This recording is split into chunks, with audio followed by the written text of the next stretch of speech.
என் புதிய சுவை சேனலில் இன்றைக்கி ஒரு ஸ்வீட் ரெசிபி தாங்க செய்ய போகிறேன். வாங்க அது எப்படி செய்கிறதுன்னு பார்க்கலாம். நான் ஸ்வீட் செய்கிறதுக்கு 100 கிராம் கார அவுள் எடுத்து வச்சுருக்கேங்க. இப்போ இதை நம்ம 2 தண்ணி ஊற்றி கழுவி எடுத்துக்கலாம். அவ்வளோ கழுவும் போதுங்க நம்ம அரிசி கழுவும் பாருங்கள், நல்லா பிசைஞ்சு விட்ட மாதிரி தானே கழுவோம், அந்த மாதிரி கழுவுங்க. நாம் இந்த மாதிரி கழுவி எடுக்கும் போது அதில் இருக்க மண் நல்லா போயிடுங்க. இப்போது 2 தண்ணி ஊற்றி நல்லா கழுவி எடுத்துட்டோம். இதில் தண்ணி எதுவும் சேர்க்காம நம்ம அப்படியே வச்சுருப்போம். அடுத்ததாக ஒரு பாத்திரத்தில் ஒரு 200 கிராம் ஜவ்வரிசி எடுத்துக்கலாங்க. ஜவ்வரிசியை நல்லா 2 தண்ணி ஊற்றி நம்ம கழுவி எடுத்துப்போம். பாருங்கள், 2 தண்ணி ஊற்றி நல்லா கழுவியாச்சு. இப்போ இதில் தேவையான அளவுக்கு தண்ணி ஊற்றி நம்ம அப்படியே ஊற விடுவோங்க. ஒரு பாத்திரத்தில் ஒரு 300 கிராம் வெல்லத்தை சேர்த்துப்போங்க. இப்போ வெல்லம் மூழ்கிற அளவுக்கு தண்ணியை சேர்த்து வெல்லத்தை நல்லா நம்ம கரைச்சி எடுத்துப்போங்க. இதுக்கு பாகு பதம்லாம் அப்படி வரணுன்ற அவசியம் இல்லைங்க.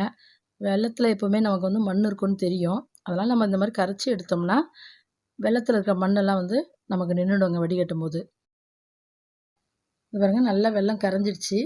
இப்போ இதை நம்ம வடிகட்டி எடுத்துப்போம். இது பாருங்கள், மண் பாருங்கள் லைட்டாக நின்று இருக்குது பார்த்தீங்களா? அதனால தாங்க நம்ம இப்படி கரைச்சி எடுக்கிறது. அடுத்ததாக ஒரு வாணலில் ஒரு 2 ஸ்பூன் நெய்யை சேர்த்துப்போம். நெய் சூடானதும் நமக்கு தேவையான அளவுக்கு முந்திரி பருப்பை சேர்த்துக்கோங்க. முந்திரி பருப்பு லைட்டாக வறுபட்டதும் பொடியாக நறுக்கின தேங்காயையும் சேர்த்து அதையும் நல்லா நம்ம வறுத்து எடுத்துக்கலாம். இது பாருங்கள், இந்த அளவுக்கு ஆனப்புறம் இது ஒரு கிண்ணத்தில் எடுத்துக்கலாம். இப்போ அதே வாணல்லையே நம்ம காய்ச்சி வச்சுருக்கோம் இல்லைங்களா வெல்லம் தண்ணி, அதை சேர்த்துக்கலாங்க.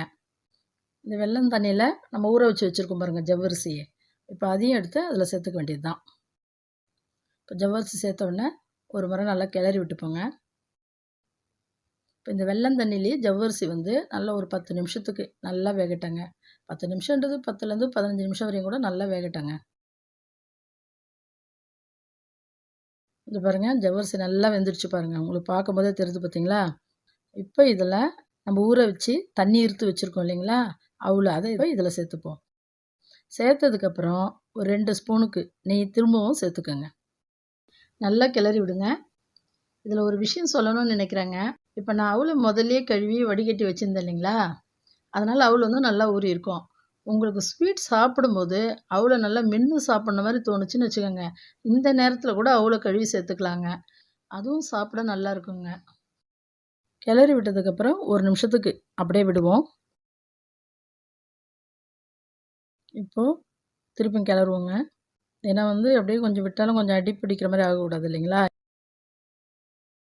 இப்போ இதில் ஒரு 1/2 ஸ்பூன் ஏலக்காய் பொடியை போட்டுக்கலாம். நாம் வறுத்து வச்சுருக்கோம் இல்லைங்களா முந்திரி தேங்காவும், அதையும் இதில் சேர்த்துக்கலாங்க.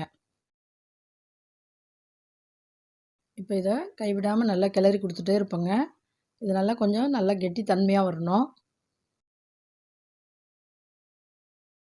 இந்த பாருங்க, இந்த அளவுக்கு பதம் வந்ததும் நம்ம ஸ்டவ் ஆஃப் பண்ணிடலாம். இது ஆறுனதுக்கப்புறம் இன்னும் கொஞ்சம் கெட்டியாகுங்க. நீங்கள் வீட்டில் செஞ்சு பாருங்கள், ரொம்ப டேஸ்ட்டாக இருக்குங்க. இந்த வீடியோ உங்களுக்கு பிடிச்சிருந்தா லைக் பண்ணுங்கள், ஷேர் பண்ணுங்கள், கமெண்ட்ஸ் பண்ணுங்கள். மறக்காமல் நம்ம சேனலை சப்ஸ்கிரைப் பண்ணிக்கோங்க. இது மாதிரி வேறு ஒரு நல்ல ரெசிபியோட அடுத்த வீடியோவில் சந்திக்கலாம்.